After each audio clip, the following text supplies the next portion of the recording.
Containment team, report status. Deck secure, no breaches. Support boat, maintain position. Quarantine protocol active.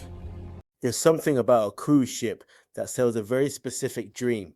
Open water, controlled environment, a floating world where everything is curated. Food, entertainment, temperature, experience, a moving bubble. And bubbles by design feel safe until something gets inside them. The story that slipped through the surface: 3 people are dead.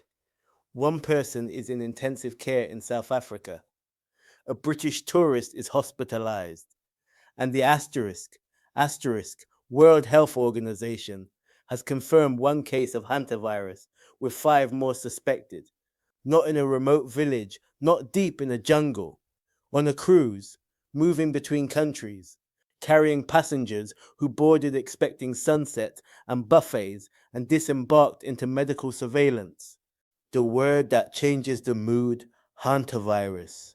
Now let's pause on that word, hantavirus. Not flu, not COVID, not something people casually recognize. And that unfamiliarity matters, because unknown threats feel heavier than known ones, even when the actual risk is controlled. What hantavirus actually is. Hantavirus is not new. It's not some mysterious emerging pathogen straight out of a lab leak theory. It's a virus typically transmitted through contact with infected rodents, usually via urine droppings, saliva particles in the air. It's rare, but when it hits, it can hit hard. Symptoms can escalate quickly, particularly in severe cases, affecting the lungs and leading to respiratory complications. So why is this different? Because of the setting. A cruise ship is not just a location, it's a system, a contained, high-density environment where people share air circulation, dining areas, entertainment spaces, corridors, surfaces.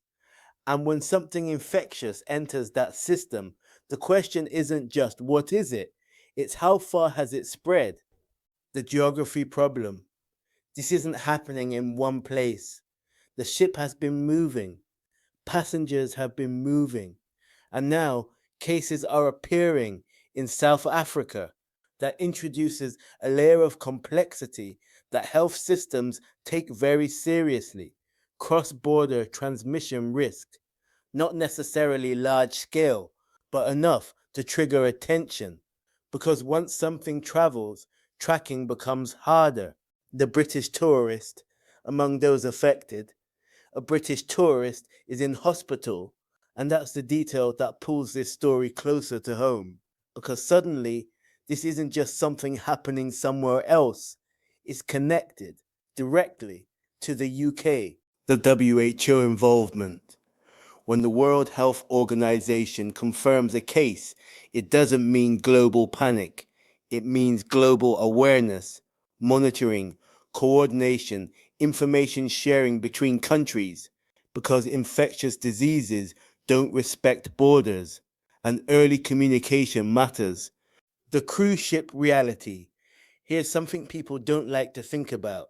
Cruise ships are efficient, very efficient at delivering experiences, but also historically at spreading illness. We've seen it before, not just with major outbreaks like COVID, but with norovirus, flu, and other infections that move quickly in contained environments. Because when people live, eat, and relax in close proximity, transmission becomes easier. The difference between risk and panic. Now let's get something clear. This is not a global health emergency.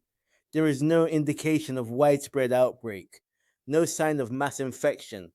But that doesn't mean it's nothing, because isolated incidents can still reveal vulnerabilities. The illusion of control. Cruise ships sell control. Everything managed, everything organized, everything predictable.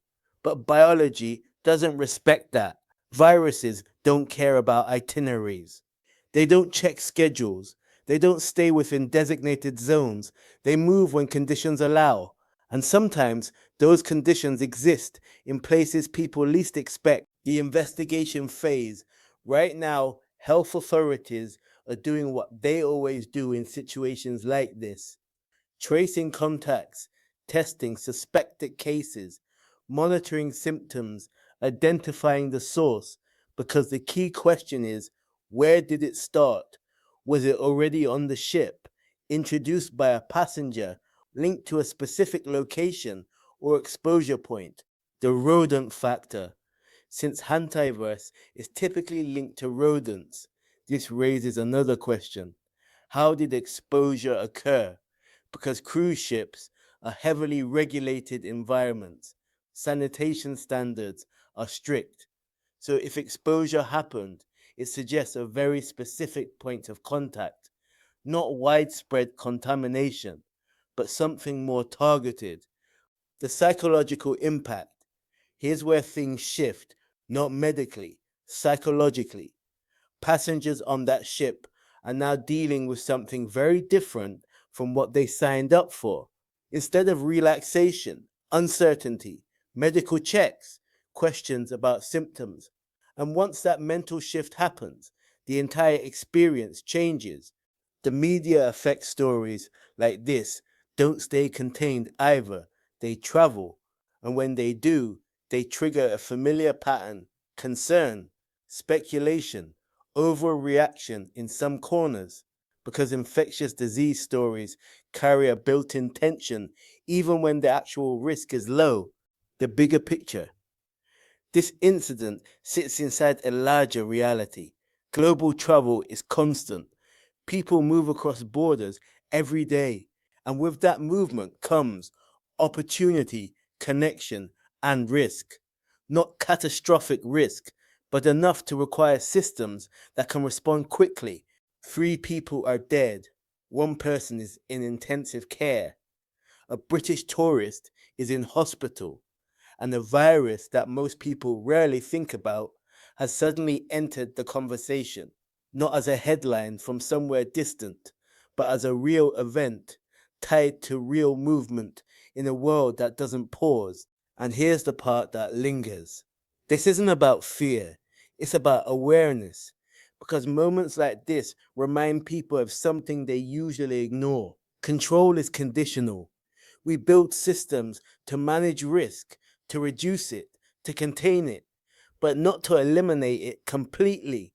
A cruise ship feels like a sealed environment, but it isn't sealed from reality.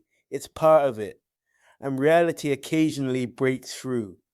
Right now, this is a contained situation, monitored, investigated, under control, but the questions remain. How did it start? How far did it spread? And could it have been prevented? Because those answers don't just close this story, they shape the response to the next one. So for now, the world doesn't panic. It watches, it tracks, it adjusts, because that's how modern health systems work. Not through reaction alone, but through constant observation. And somewhere out on the water, a journey that was meant to be forgettable has become something no one on board will ever ignore again. Because once something invisible enters the story, it changes everything you thought you understood about the space you were in, even when the danger itself remains contained.